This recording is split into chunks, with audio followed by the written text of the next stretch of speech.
That's kind of what we want to do. Is that a real person or not? Coming up, for over 20 years, Ghost Ride has been providing hyper-realistic props to attractions, and their orders for this season are already going fast. From the Haunted Attraction Network, I'm Philip, and this is our Vendor Showcase series in partnership with the Haunted Attraction Association. Over the next few weeks, you'll be hearing from over 30 member companies we caught at this year's Transworld, all recorded by different members of the network. Tyler from The Scare Factor conducted this interview, and he caught Michael at Ghost Ride on Friday. The booth was slammed, and as you'll hear, order timelines are already filling up.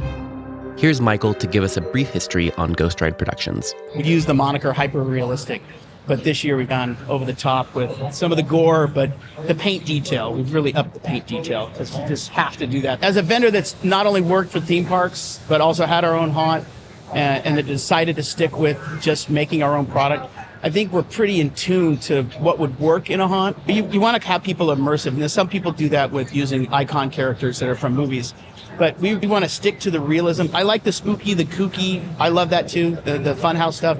But what I think works the best for me, what my wheelhouse is realism, and it's like, is that person really alive? And I think that's what makes us separate from the other people. Absolutely. What would you say your most popular product is? Well, by far our most popular product would probably be the Mindy product. This was a game changer because she was in a specific pose and there was no seam line whatsoever. The only seam line was on her head. So we did the head separately. So we can interchange those heads to make it a different character. But the Mindy character, which was 2017, was a big change for us because we had went away from doing big theme to basically this kind of technique of making a realistic looking body. And then from that point, from 17 till now, we've just been improving on the paint job ever since. Because all of our props come out stark white. Right. We don't tint the foam or anything. It's just stark white. So we have to start from a white canvas. Holy cow. Yeah. That's incredible. What's some of the new stuff you're offering here for 2022? Well, we have some. We always do a life cast. So we did Holly, who came into our shop during February. And we did a completely different pose where her arm is like hanging off the table. So we're breaking that 2D plane, like everything that's flat on the table. Right. Oh, it's a flat back. Well, this now has a hand that actually comes separate. So when you ship it, it won't break. It doesn't have wire, and so you just use a zip tie and it just attaches. It's nice. I would love to have one of those for my haunted house because it's now breaking that edge, and it does move a little bit as well. So if there's a little movement on it, it makes you think, well, that's kind of what we want to do. Is that a real person or not? So I've seen a few people walking by and just twitching the arm, and it starts swinging back and forth. Yeah. It's like, is that an animation? No, right. No. So. What would you say one of your most underrated products are? There's a 2-year cycle on most of our product. Okay. So every year we try to figure out like what's going to be the biggest seller.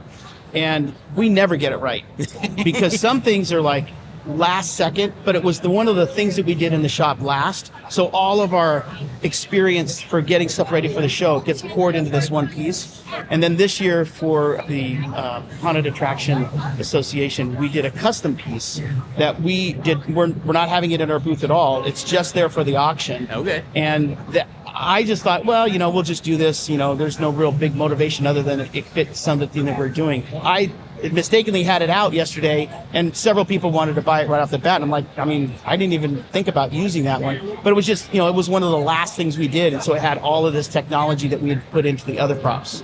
So sometimes it takes about a year or two for things to come around. If you want scary, we got it. Right. You want a big, huge dude that's 650 pounds with no blood or anything, we got it. So it's like the whole spectrum of things. Awesome. So speaking of the HAA and the show or the auction and that sort of thing, what do you feel like you get out of being a HAA vendor? this is a fun business, but it's still a business. But the business itself isn't like any other thing, you know? You have swings of supplies that you're trying to find. You have to deal with this timeline. Most people are open for 20 days.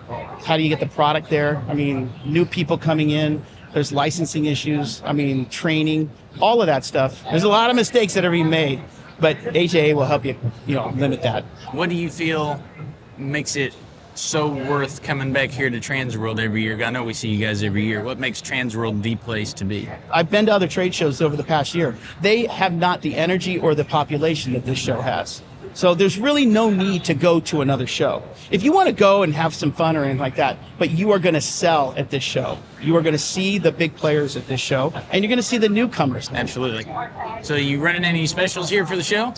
We're not doing any specials this year for the show. We're limiting our sales this year so that we can make sure that we get it to everybody. Our supply chain, we've secured as much as we can, but World Events, it's so tenuous right now that we just have to basically protect ourselves so that we don't overcommit and then our costs go way up. We did not raise our prices over the last year.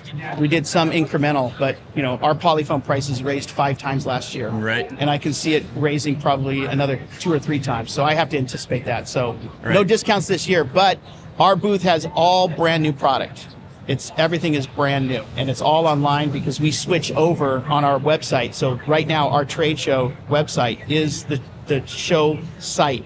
So if you go to booth 18, that's everything that's in our booth, and you can place an order just like you were here. If somebody does want to buy something and get it before, say, September or October, is there like a deadline that you would recommend get your order in by this day, or? We have been doing a system for the last couple of years. We try to do a ship date, and not when you're going to get it, but where we could ship it out of our Boise location.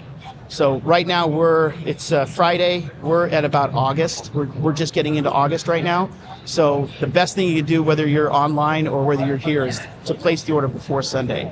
And if you can't place it before Sunday, you should probably email us and let us know that you want to place an order, because we can help you out with that. You can't take an order in September, and we're just not going to do it. Right. We'll have orders that people want to place in August, and we'll say we can't do it, but we can do it for 23. Right. So we'll try our best to get it out, but we just don't want to make anybody upset. Gotcha. Today's episode was recorded by Tyler from The Scare Factor, edited by me, with post-production by David Swope. Support for this episode comes from Gantom Lighting and Controls. See what you're missing with a free demo. Sign up at gantom.com/demo. We release a free weekly industry newsletter. Sign up on our website or at the link in our show notes. The Haunted Attraction Network team includes Daryl Plunkey, Emily Louise Rua, Megan Spells, Gavin Burns, and Maximus Bryant. Our partner stations include A Scott in the Dark, Scare Track, The Scare Factor, and Haunt Topic Radio. Finally, please, please, please rate and subscribe to our show wherever you're listening. And until next time, Haunters, stay scary. This is a Haunted Attraction Network production.